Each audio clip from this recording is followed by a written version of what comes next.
오늘 아침 묵상 말씀은 5장 전체 말씀인데요. 1절에서 12절까지만 읽도록 하겠습니다. 블레셋 사람들이 하나님의 궤를 빼앗아 가지고 에베네셀부터 아스도에 이르느니라. 블레셋 사람들이 하나님의 궤를 가지고 다곤의 신전에 들어가서 다곤 곁에 두었더니 아스도 사람들이 이튿날 일찍이 일어나 본즉 다곤이 여호와의 궤 앞에서 엎드러져 그 얼굴이 땅에 닿았는지라. 그들이 다곤을 일으켜 다시 그 자리에 세웠더니 그 이튿날 아침에 그들이 일찍이 일어나 본즉 다곤이 여호와의 궤 앞에서 또다시 엎드러져 얼굴이 땅에 닿았고 그 머리와 두 손목은 끊어져 문지방에 있고 다곤의 몸뚱이만 남았더라. 그러므로 다곤의 제사장들이나 다곤의 신전에 들어가는 자는 오늘까지 아스도에 있는 다곤의 문지방을 밟지 아니하더라.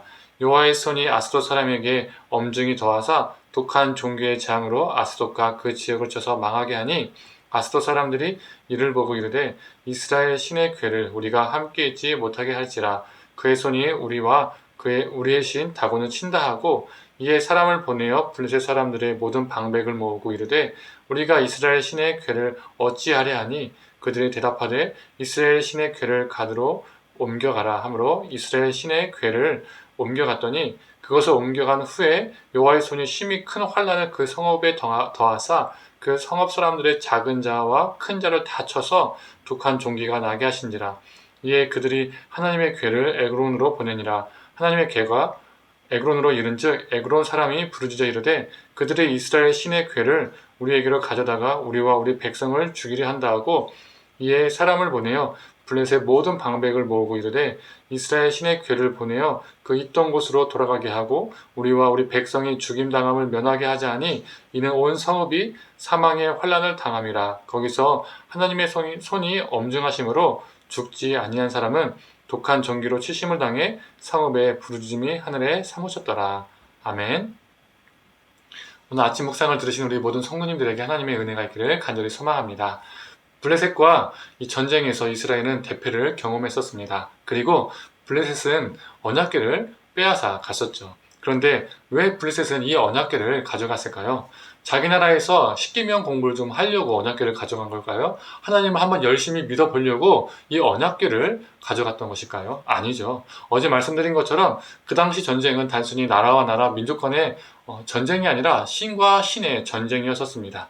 그래서 승리한 나라는 승전국은 패전국이 섬기고 있던 신상을 가지고 와서 자신들이 믿고 있는 신전에 이 패전국의 신상을 보관했었습니다. 이는 이 패전국의 신이 승전국의 신에게 패하였다, 종속되었다는 것을 보여주는 것이었습니다. 이 승전국의 신이 더 강한 신이다라는 것을 보여주는 행위였던 것이죠. 또한 이 패전국의 신에게 치욕을 주는 행위이기도 했었습니다. 그런데 이스라엘에게는 신상이 없었잖아요. 그래서 블레셋은 이 신상 대신에 언약궤를 빼앗아 왔던 것이고 자신의 신인 다곤 앞에 이 언약궤를 놓았던 겁니다.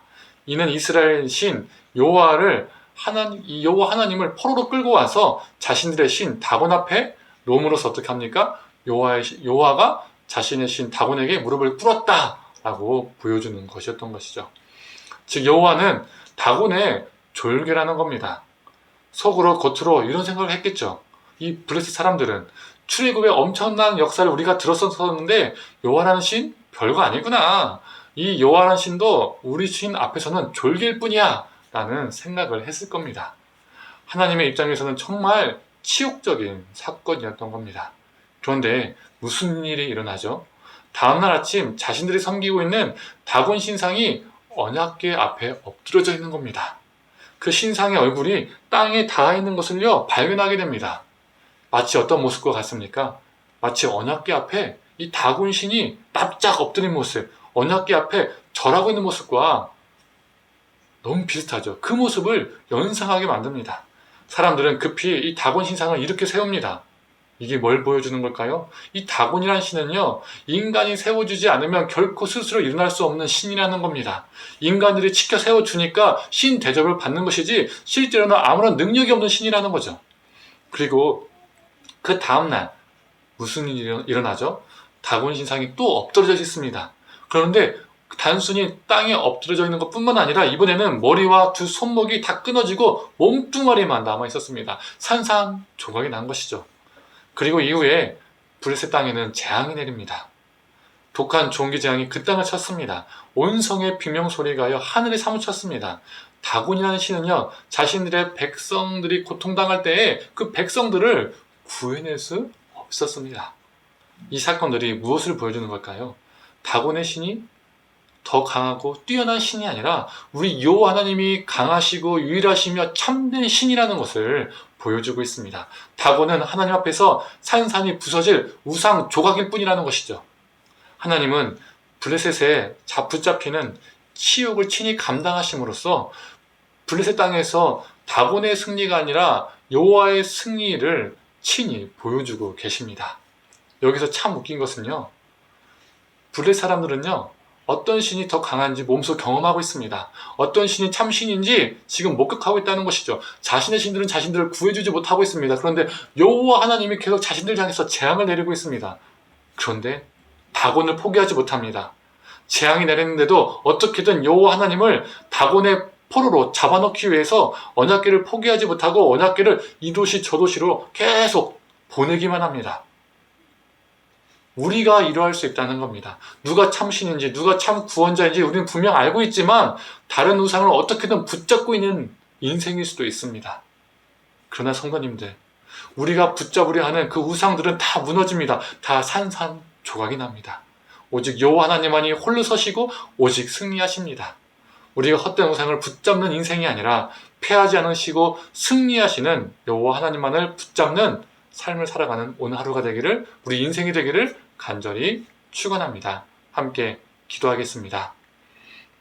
하나님, 블레셋은 자신의 신이 이겼다고 승리했다고 믿었지만 승리가 아니라 오히려 여호와 하나님은 다곤 신상을 무너뜨리시고 엎드리게 하시고 산산조각 내심으로써 오직 승리자는 여호와 하나님임을 밝히셨습니다. 보여주셨습니다. 하나님, 우리가 그럼에도 불구하고 이 블레셋 사람처럼 참된 신이, 승리한 신이 누구인지 보고 알지만 다곤 신을 끝까지 붙잡았던 이 블레셋 사람들처럼 우리도 여호와 하나님을 믿는다고 말하지만, 우리 주님이라고 말하지만 다른 우상들을 붙잡고 살아가고 있지는 않은지 돌아보게 하여 주시옵소서. 헛된 우상을 붙잡고 의지하는 사는 인생이 아니라 오직 여호와 하나님만을, 우리 인생의 주인이시고 승리자이신 우리 참된 하나님만을 믿고 따르며 살아가는 오늘 하루 우리 인생이 되게 하여 주옵소서. 감사드리며 사랑이 많으신 예수님의 이름으로 기도드립니다. 아멘.